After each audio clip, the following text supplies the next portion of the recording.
Graça e Paz Igreja, PG falando aqui, continuando o nosso capítulo 4 sobre os 5 solas da Reforma. Já vimos que somente a Escritura tem autoridade final, que somente a fé nos justifica e que somente Cristo é o nosso mediador. Hoje chegamos ao quarto sola, que explica de onde vem a iniciativa de tudo isso. Sola gratia, somente a graça. Não é graça mais esforço humano, não é graça mais boa vontade, somente a graça de Deus do começo ao fim da salvação. Mas pastor, peraí, eu sempre ouvi que Deus faz a parte dele e que eu devo fazer a minha parte. Tipo, ele oferece a salvação e eu aceito. Não é assim que funciona? Essa é exatamente a ideia que sola gratia vem corrigir. E ela é uma das ideias mais enraizadas e mais difíceis de abrir mão no coração de quem se diz cristão, mas que no fim das contas lisonjeia o seu próprio orgulho. Porque Deus diz que é de graça, mas eu que aceitei. Então, quando nós examinamos isso à luz da Bíblia, descobrimos que a salvação não é uma parceria, é uma ressurreição. E ressurretos não colaboram com a própria ressurreição. E, pastor, eu achei que o vídeo anterior ia arder, mas esse daqui vai arder mais, hein? Vai, porque isso daqui vai bater direto com o que outras igrejas pregam. Mas veja bem, o sola gratia afirma 4 coisas com precisão bíblica. A primeira, a salvação é totalmente dom imerecido de Deus, desde a eleição até a glorificação.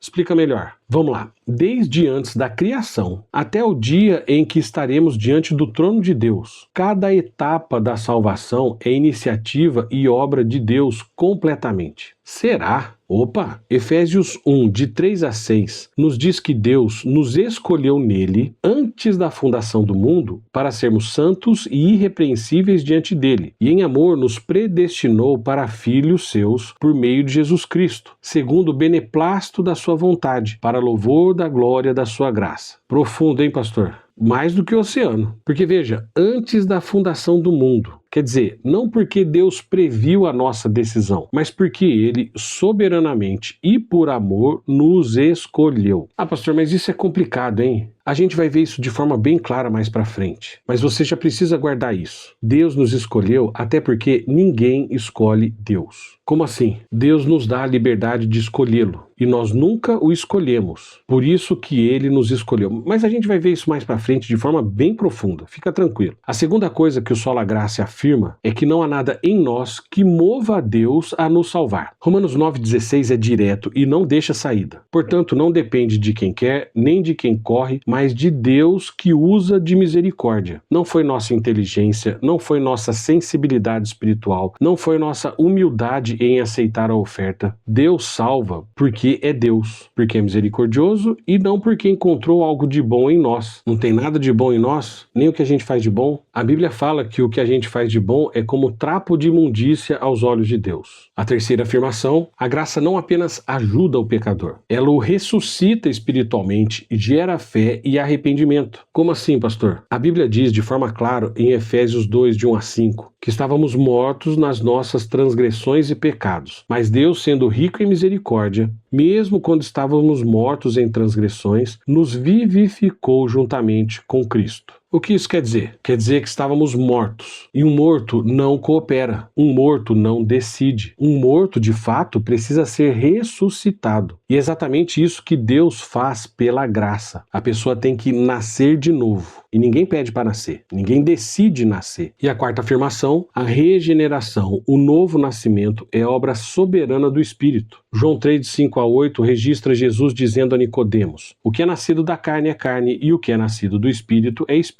Não te admires de eu te ter dito: necessário vos é nascer de novo. O vento sopra onde quer, e ouves a sua voz, mas não sabes de onde vem, nem para onde vai. Assim é todo aquele que é nascido do Espírito. Em João também, 1, 12 e 13, confirma: os que creram em Cristo nasceram não do sangue, nem da vontade da carne, nem da vontade do homem, mas de Deus. Veja, não da vontade do homem, mas da vontade de Deus. Poxa, pastor, nunca tinha prestado atenção nesses textos. E olha que são textos conhecidos, mas tem vários outros que explicam isso. Mas ainda assim, para a gente entender a profundidade do sola gratia, precisamos também olhar o contexto histórico. A igreja medieval falava muito de graça, mas na prática a graça era cooperativa. Deus fazia a sua parte e o homem precisava fazer a dele. E isso gerou um sistema de 2 erros gravíssimos. O primeiro erro foi o mérito humano. A teologia medieval desenvolveu dois conceitos chamados mérito de congruo e mérito de condigno. O de condigno era o mérito que tornava alguém digno de receber a graça de Deus. O de congruo era o mérito que tornava conveniente que Deus concedesse graça. Em outras palavras, o homem podia fazer algo que tornasse merecida, ou pelo menos conveniente, a ação de Deus sobre a vida da pessoa. A graça deixava de ser graça e se tornava um salário, um pagamento.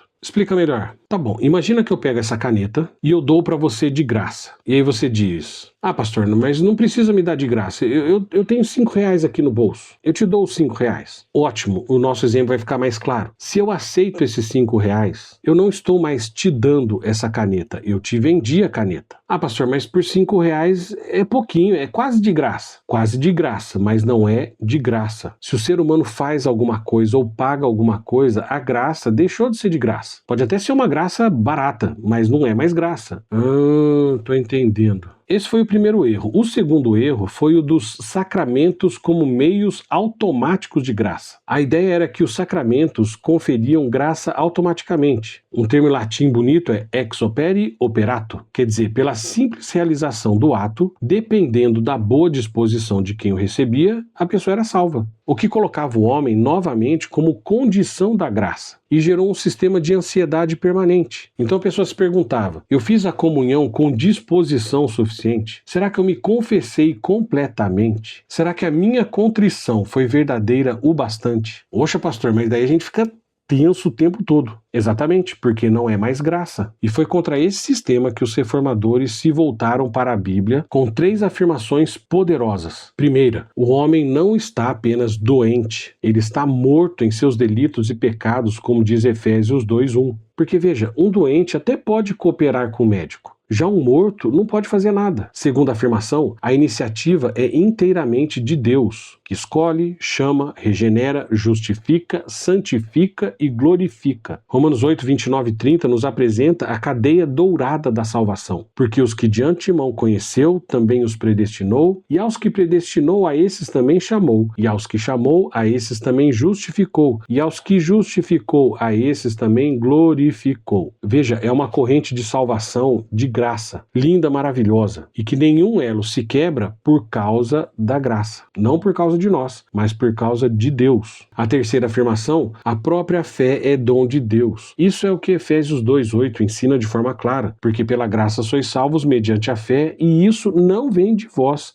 é dom de Deus. O isto aqui inclui a fé. E Filipenses 1:29 confirma: porque vos foi concedido por amor de Cristo não somente crer nele, mas também sofrer por ele. Crer em Cristo é uma concessão, um presente. Não é uma façanha natural do livre-arbítrio humano. Poxa, pastor, quanta coisa. Mas legal, eu tô entendendo. Então vamos mais um pouquinho, porque o Sola Gracia comunga com 2 doutrinas fundamentais que o fascículo menciona: a depravação total e a eleição soberana, que são a letra T e a letra U do famoso TULIP, as 5 doutrinas da graça. TULIP, pastor, o que é isso? TULIP é um acróstico que nós não vamos nos aprofundar agora, mas é importante saber que o Sola Gracia não existe num vácuo. Ela é a consequência direta de entender quem é o homem e quem realmente é Deus, e quem é o homem diante de Deus, e quem Deus realmente é em sua soberania. Ah, pastor, eu já ia falar que bom que o Sola Gracia era um problema lá da época medieval, mas eu já sei que isso não é verdade, né? Não, infelizmente o Sola Gracia não é apenas uma discussão do século XVI.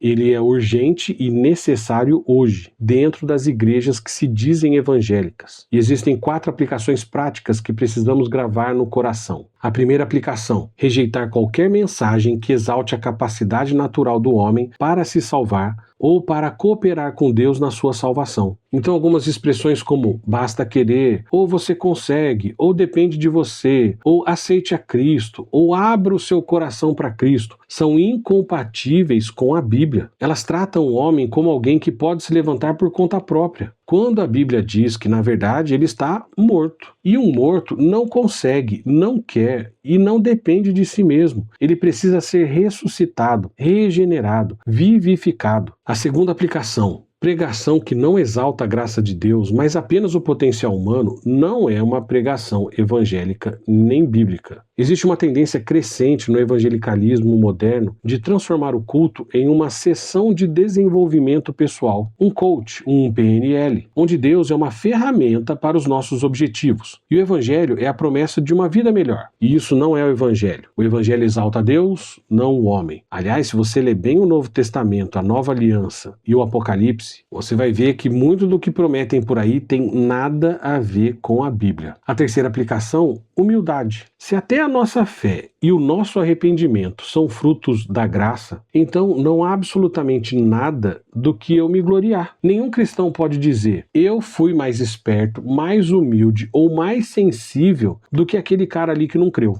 Pastor, pelo sola graça, ninguém pode falar um absurdo desse. Exato. Porque a diferença não está em nós, está na graça soberana de Deus. Isso produz uma humildade que não é fingida, mas genuína, porque nasce da compreensão real de quem somos sem Cristo e de quem somos com Cristo. Mas vamos à quarta e mais consoladora aplicação: segurança. Se Deus começou a boa obra em nós, Ele a completará. Não apenas pelo texto de Romanos 8, mas também em Filipenses 1:6, onde vemos uma das promessas mais reconfortantes de toda a Bíblia. Pois eu estou bem certo que aquele que começou boa obra em vós, há de completá-la até o dia de Cristo Jesus. A nossa esperança não depende da nossa força de vontade, depende da finalidade de Deus que termina o que começa. Ele não apenas promete, como tem poder para cumprir o que prometeu. Vamos para o resumão, pastor? Vamos sim, vamos reunir os textos-chave que sustentam o sola graça. Efésios 2, de 8 a 10, que pela graça sois salvos mediante a fé, e isso não vem de vós, é dom de Deus. Romanos 11:6, se é pela graça, já não é pelas obras, caso contrário, a graça já não é graça. João 1, de 12 a 13, os que creram em Cristo nasceram não da vontade do homem, mas da vontade de Deus. Ezequiel 36, 25 a 27 e Deuteronômio 30, versículo 6, onde Deus promete dar coração novo e circuncidar o coração do seu povo. A iniciativa é sempre de Deus. E ainda vemos no fascículo o conteúdo por escrito, que é um resumo com precisão da diferença entre a graça bíblica, que é monergista, ou seja, obra de Deus somente, e a graça sinergista, que é a cooperação de Deus e o homem, que não tem nada a ver com a Bíblia. Então, quem inicia a salvação? Na graça monergista, Deus, conforme João 6,44, Romanos 9,16. Na sinergista, Deus e o homem juntos. Qual o estado do homem natural? No ensino bíblico, morto em pecados, conforme Efésios 2,1. Na graça sinergista, ele está doente, mas é capaz de cooperar. E qual a natureza da fé? Na graça monergista, bíblica, dom de Deus, conforme Efésios 2:8. Na sinergista, habilidade natural do homem. E o resultado? Na graça monergista bíblica, toda a glória de Deus. Na sinergista, a glória é dividida entre Deus e o homem. Pois, pastor, sola graça é ao mesmo tempo a doutrina mais humilhante e a mais consoladora. Vamos lá, explica pra mim. Humilhante por quê? Humilhante porque tira todo o crédito de mim, né? Legal, mas e por que consoladora? Consoladora porque minha salvação não depende de mim, mas de um Deus que nunca falha. E isso não só me consola, como me traz muita segurança. Excelente, mais uma vez você pregou a palavra de Deus. Sola graça humilha o orgulho e consola o coração fraco. E ela nos prepara para o quinto e último sola, que é a síntese de todos os outros. Só lhe deu glória. Glória somente a Deus em tudo. Porque na nossa igreja só vai para o inferno quem quiser. Então,